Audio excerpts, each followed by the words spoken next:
रूस यूक्रेन के बीच चल रहे जंग को 24 फरवरी को 1 साल पूरा होने वाला है। पूरी दुनिया भारत और पीएम नरेंद्र मोदी की ओर इस उम्मीद भरी नजरों से देख रही है कि वे जरूर इस जंग को समाप्त करने के लिए कोई रास्ता निकालेंगे। यूक्रेन को भी कुछ ऐसी ही उम्मीद है। उसने पीएम मोदी के उस बयान पर आभार जताया है जो पीएम मोदी ने पिछले साल एससीओ शिखर सम्मेलन के दौरान समरकंद में दिया था। पिछले शिखर सम्मेलन में प्रधानमंत्री मोदी ने ये साफ संदेश दिया था कि आज का युग युद्ध का नहीं है। उनके इस बयान पर मुहर लगाते हुए पिछले साल नवंबर में बाली में हुए G20 के सम्मेलन में इसे मसौदे में शामिल किया गया था। यूक्रेन के सांसद वादिम हलाइचुक ने पीएम के इस बयान के प्रति आभार जताया है। उन्होंने कहा कि हम प्रधानमंत्री नरेंद्र मोदी के बयान ये युद्ध का युग नहीं है कि आभारी है। आर्थिक, राजनीतिक और सैन्य रूप से भारत की ताकत और क्षमताओं को देखते हुए हमें पूरा यकीन है कि रूस को ये संदेश सुनना होगा। उन्होंने कहा कि ये दुर्भाग्य है कि रूसियों ने इसके प्रति कोई समझ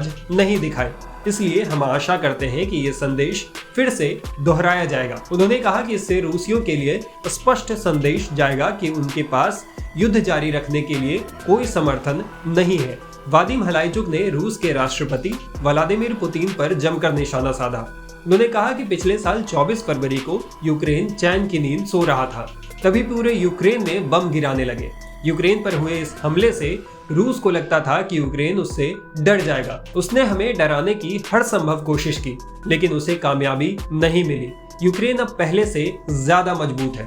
यूक्रेनी सांसद ने पुतिन के हालिया भाषण का भी जिक्र करते हुए कहा कि ऐसा लग रहा है कि रूस तनाव कम करने और बातचीत शुरू करने के बारे में सोच भी नहीं रहा। हमें विश्वास नहीं होता कि रूस ने अभी तक संघर्ष विराम के बारे में कोई भी चर्चा नहीं की है। उसका ऐसा कोई इरादा भी नहीं है, इसलिए अब हमें अंतर्राष्ट्रीय समुदाय की मदद से लड़ना होगा। यूक्रेनी सांसद ने कहा कि शुक्रवार को यूक्रेन में युद्ध को 1 साल पूरा हो जाएगा। यूक्रेन के राष्ट्रपति व्लादिमीर जेलेंस्की ने फिर दोहराया है कि वे ऐसा कोई समझौता नहीं करेंगे जिससे उनके देश की 1 इंच जमीन भी रूस के पास चली जाए। पिछले वर्ष 24 फरवरी को रूस ने यूक्रेन में अपनी विशेष सैनिक कार्रवाई शुरू की थी। रूस यूक्रेन के दोनेत्स्क और लुहांस्क इलाकों को अपने में मिला चुका है। रूस का यूक्रेन पर हमला जारी है। देखना होगा कि अब ये युद्ध कहां जाकर समाप्त होता है। टाइम्स नाउ भारत डिजिटल की रिपोर्ट।